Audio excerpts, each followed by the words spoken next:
O nazismo é uma das formas de fascismo e é uma ideologia fundada em 1920 e associada a Adolf Hitler, que governou a Alemanha de 1933 até 1945. Bom, esse vídeo pode gerar alguma polêmica, então enquanto você ainda não me odeia, se inscreva no canal e depois não mude de ideia. Mas aqui, a nossa intenção é expor os fatos e acontecimentos de acordo com a forma que ocorreram, e não como gostaríamos que tivesse ocorrido.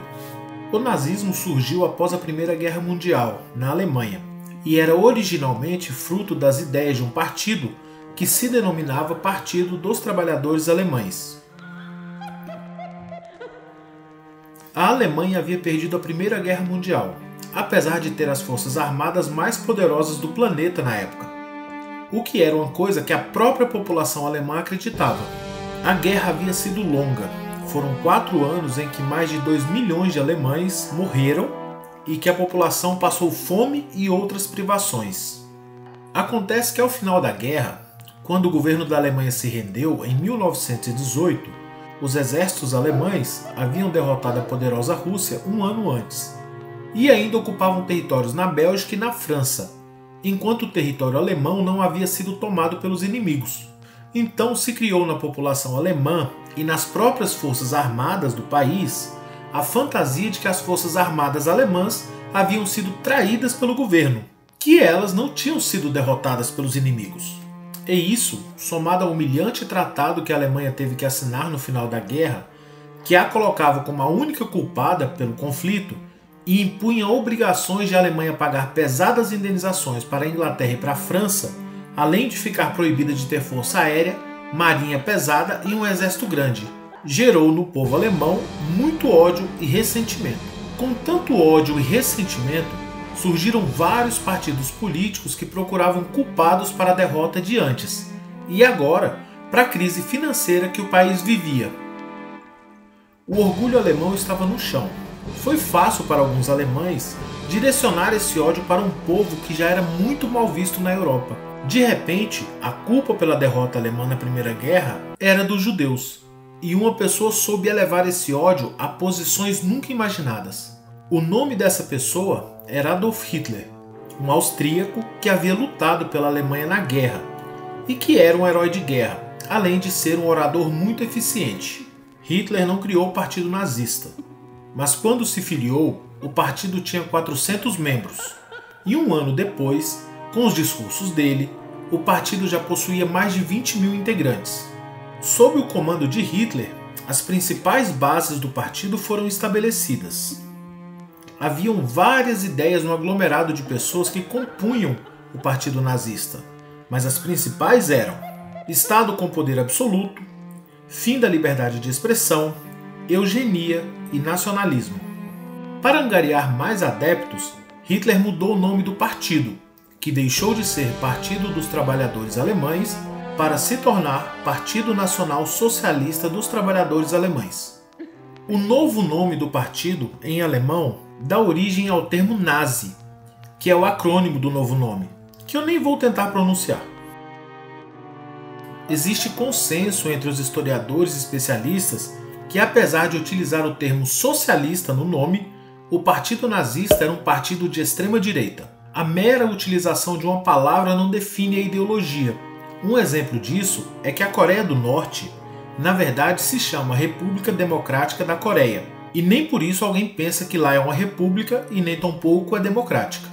Então, superado esse ponto, vejamos por que não é possível defender o nazismo ou a existência de partidos nazistas. Em primeiro lugar, como foi explicado antes, o partido nazista surgiu na Alemanha após a Primeira Guerra Mundial. No poder, Hitler começou a aplicar aquilo que pregava. Primeiro, o Estado passou a ser absoluto, e as liberdades e direitos individuais foram gradativamente mortos. O primeiro deles foi a liberdade de imprensa e de expressão. Os jornais contrários aos nazistas já eram atacados antes dos nazistas assumirem o poder.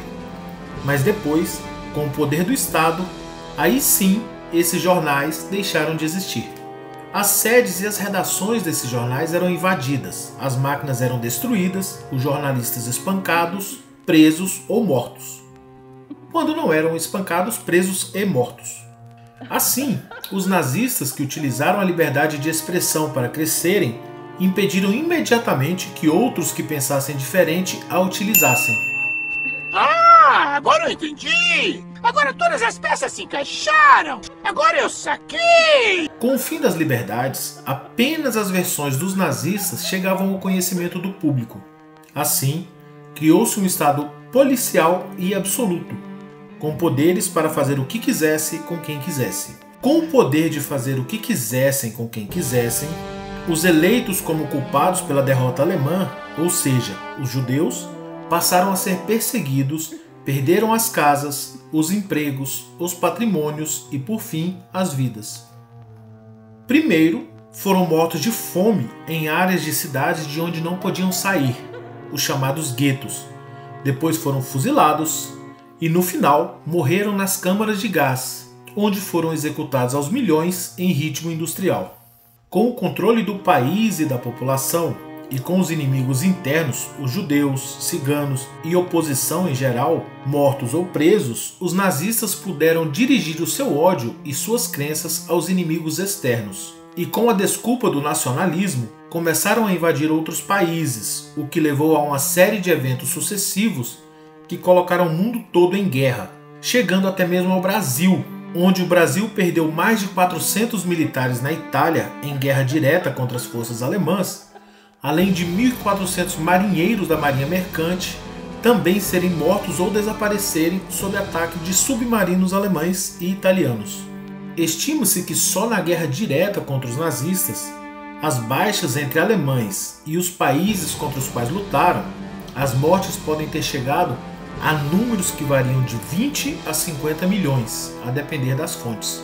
Desse modo, uma ideologia que prega a escravização e extermínio de outras pessoas não pode ser tolerada. As ideias principais do nazismo foram definidas e defendidas por Hitler, um austríaco, e por curiosidade, deixo com vocês uma citação de parte do texto Paradoxo da Tolerância, escrito pelo também austríaco Karl Raimund Popper.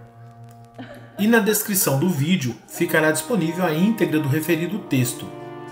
A tolerância ilimitada leva ao desaparecimento da tolerância. Se estendermos a tolerância ilimitada, mesmo aos intolerantes, e se não estivermos preparados para defender a sociedade tolerante do assalto da intolerância, então os tolerantes serão destruídos e a tolerância com eles.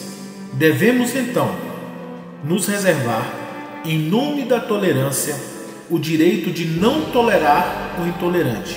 Devemos exigir que qualquer movimento que pregue a intolerância fique à margem da lei e que qualquer incitação à intolerância e perseguição seja considerada criminosa, da mesma forma que no caso da incitação ao homicídio, sequestro de criança ou revivência do tráfico de escravos. Karl Popper. Veja também os outros vídeos do canal e se inscreva. Obrigado.